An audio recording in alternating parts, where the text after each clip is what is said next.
कहना है कि इस बार रिकॉर्ड बनेगा। रिपोर्ट देखिए।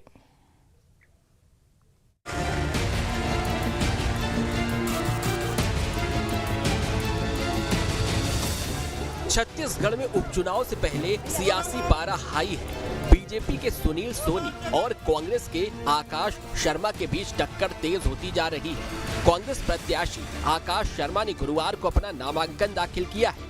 इस दौरान कांग्रेस ने शक्ति प्रदर्शन किया। सीनियर नेताओं के साथ आकाश शर्मा ने अपना नामांकन जमा किया। इस दौरान नामांकन रैली में तमाम नेता भी शामिल हुए। कांग्रेस ने यहां अपनी जीत का दावा किया और कहा है कि रिकॉर्ड बनाएंगे।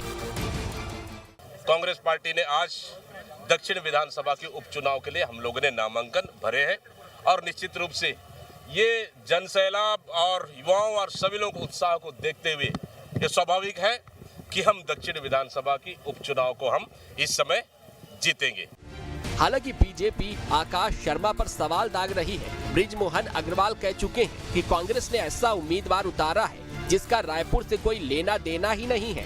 उन्होंने आकाश को बाहरी बताया है, तो वहीं आकाश शर्मा को बाहरी बताने पर पूर्व सीएम भूपेश बघेल ने बीजेपी पर पलटवार किया है। बघेल ने कहा है सबकी जड़ें गांव से जुड़ी हुई हैं। जो बाहरी कह रहे हैं उनकी जड़ें कहां से जुड़ी हैं वो ये बताएं।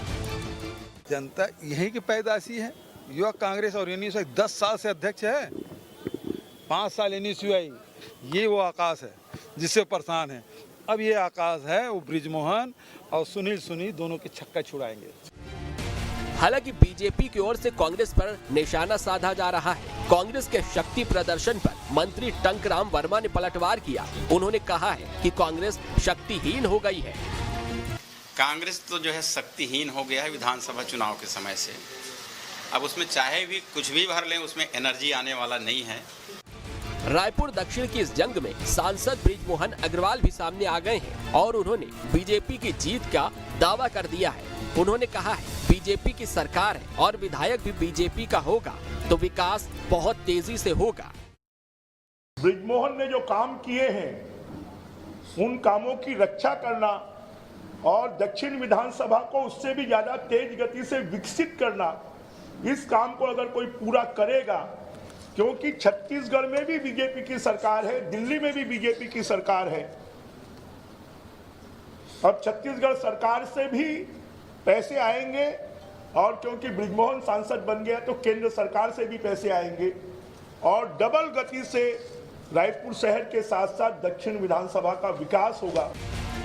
बृजमोहन अग्रवाल रायपुर दक्षिण से लगातार 7 बार विधायक रहे हैं। 2024 के लोकसभा चुनावों में वे सांसद बन गए, जिसके बाद यहां उपचुनाव हो रहे हैं। बीजेपी की कोशिश अपनी सीट पर जीत को बरकरार रखना है, तो कांग्रेस सेंधमारी में जुटी हुई है और रिकॉर्ड बनाने की बात कह रही है। हालांकि देखना होगा जनता किसे अपना नेता चुनेगी। Team news state.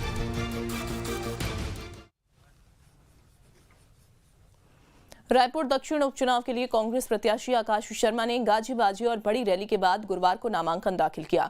इस दौरान एक वीडियो चर्चा में आ गया है। प्रचार वाहन पर चढ़ने के लिए भूपेश बघेल ने जब हाथ बढ़ाया तो दीपक बैज ने इनकार कर दिया। इससे पहले भूपेश ने महंत को भी हाथ देकर ऊपर चढ़ाया था, जिसको लेकर बीजेपी ने कांग्रेस को घेरना शुरू कर दिया है।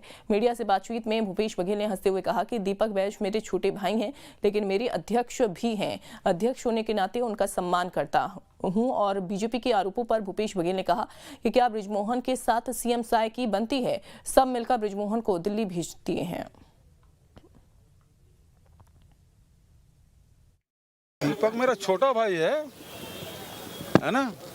अब लेकिन मेरा अध्यक्ष है। अध्यक्ष नाते उसको पूरा सम्मान, लेकिन छोटे भाई होने के नाते हमेशा पैर छूते हैं और गले भी मिलते हैं। तो हम लोगों का जो प्रेम है वो तो बताए। बृजमोहन के साथ विष्णु की बनती है क्या? बृजमोहन के साथ ओपी की बनती है क्या? बृजमोहन के साथ के अरुण साव के साथ बनती है, विजय शर्मा किसके साथ बनती है? और इसी कारण सारे लोग मिलकर उसको दिल्ली भेज दिए। मोमबत्ती किसने बुझाया था? रायपुर में सीएम निवास कार्यालय में छत्तीसगढ़ खनिज विकास निधि सलाहकार समिति की 20वीं बैठक आयोजित हुई। बैठक में विभिन्न खनिज परियोजनाओं और अधोसंरचना के लिए